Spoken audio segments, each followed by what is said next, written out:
এটাকে অন্য কারো উপরে চাপিয়ে দিয়ে এই দোষ এড়ানো যাবে না। একদম আমরা শফিকুল আলমের সেই পোস্টটা এই মুহূর্তে দেখাচ্ছি, যে তিনি যেটা লিখেছেন, মুর্শিদাবাদে যে হিংসার ঘটনা ঘটেছে সেটার সঙ্গে বাংলাদেশকে যুক্ত করার যে কোনো প্রচেষ্টার তীব্র নিন্দা করছি। আমরা মুসলিমদের উপরে হামলার ঘটনায় তীব্র নিন্দা জানাই, যে ঘটনার জেরে প্রাণহানি এবং সম্পত্তি হানি হচ্ছে। আমরা ভারত সরকার এবং পশ্চিমবঙ্গ সরকারকে সংখ্যালঘু মুসলিমদের সুরক্ষা নিশ্চিত করার জন্য আর্জি জানাচ্ছি। তিনি বলছেন যে এর সঙ্গে নাকি বাংলাদেশের কোনো সম্পর্ক নেই, সেটা নাকি একটা অভিযোগ করা হচ্ছে, সেটা নাকি সত্যি নয়। আমি আপনাদের দেখাই এবার যে কিভাবে অনুপ্রবেশ ঘটছে এই রাজ্যে। দেখুন, সেই ভিডিওগুলোও কিন্তু ইতিমধ্যেই ধরা পড়েছে, সেই ভিডিওগুলো ভাইরাল হচ্ছে।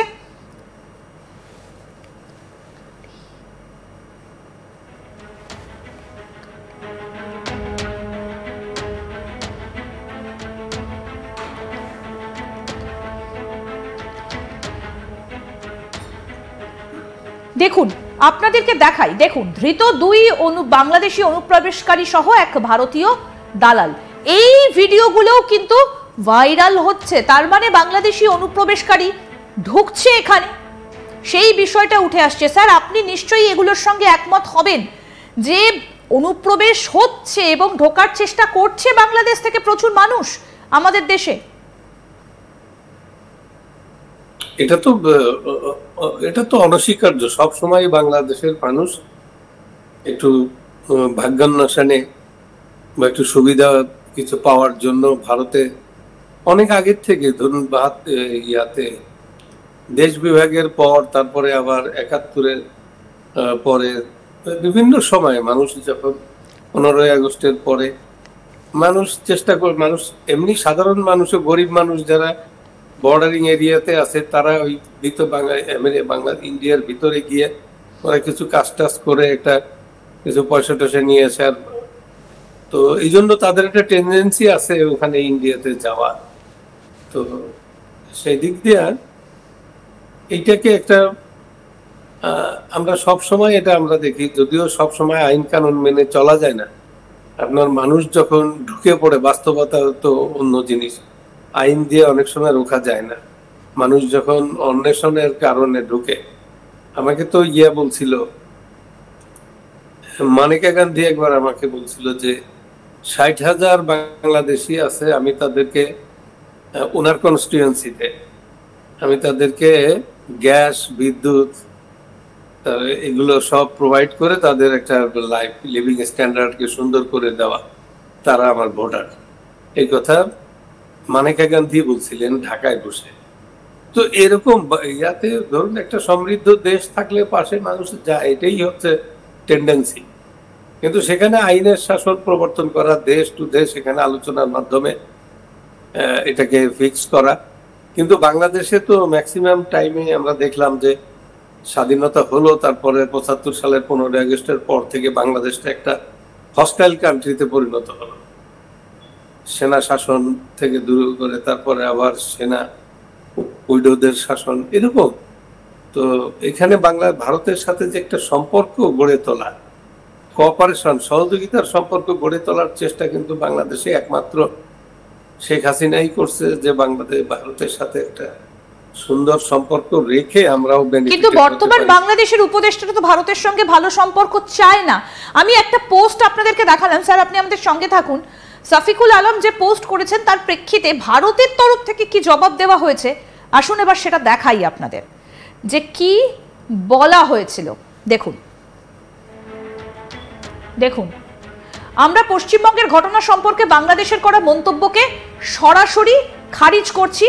যেখানে এই ধরনের অপরাধীরা প্রকাশ্যে ঘুরে বেড়াচ্ছে, সেখানে এটা বাংলাদেশের সংখ্যালঘুদের উপরে আক্রমণের বিষয় ভারতে প্রকাশ করা উদ্বেগের সঙ্গে তুলনা করার একটা কপট প্রয়াস। অনুচিত মন্তব্যের পরিবর্তে বাংলাদেশের উচিত নিজের দেশের সংখ্যালঘু অধিকার রক্ষা করার ক্ষেত্রে আরো বেশি করে মনোযোগ দেওয়া।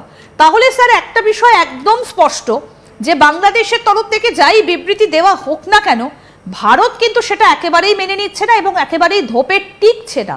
তাহলে এবার কি করবেন ইউনূস? নিবে না, কারণ আপনার ভারতে বাংলাদেশে যে ঘটনা ঘটে গেল, এ ধরনের ঘটনা কখনো ভারতে ঘটে।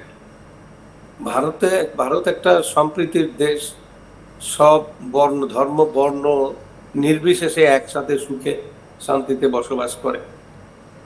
দেখুন, আমার আর একটা অভিজ্ঞতা আছে। 71 সালে আমার ঘনিষ্ঠ কিছু লোক, তারা যখন বর্ডার পাড়ি দেয় তখন ওখানে কিছু লোক চাইছিল, আমাদের দেশেরই যারা ওখানে চলে গেছে হিন্দু, আর এখান থেকে কিছু মুসলমান গেছে, ওরা পেয়ে ওই মুসলমানদেরকে ওরা একটা কিছু হেনস্থা করবে। তো ওখানকার যুব সমাজে সেই বললো যে দেখো, পাকিস্তানে যা ঘটে এটা কিন্তু ভারতে ঘটে না, যারা আমাদের এখানে আশ্রয় নিতে এসছে তাদেরকে সহযোগিতা করতে হবে, তোমাদের সাথে দেশে যে গন্ডগোল ছিল সেটা ওখানে, এখানে না, ভারতে না।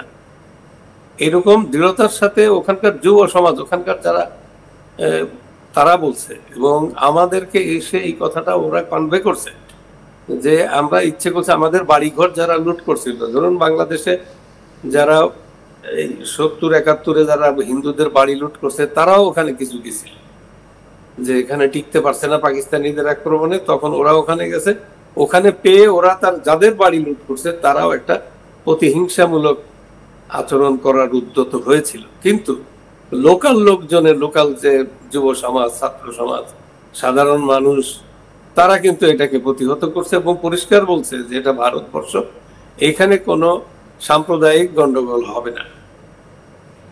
ওই স্বাধীনতার পরে ওই হিন্দুরা আবার ফিরে আসে, তারা এই কথা বলছে আমাদের সেই লোকগুলো, এগুলো একেবারে প্রত্যক্ষদর্শী, আমি নিজের কানে শোনা, যে ভারতে এই ধরনের মন্তব্য, সম্প্রীতি বজায় রাখা, তারা হইছে তোমাদেরকে ওখানে তোমাদের উপর আক্রমণ করছে, লুটতরাজ করছে, কিন্তু ভারতে নয়, এইটা পাকিস্তান নয়, এটা ভারত।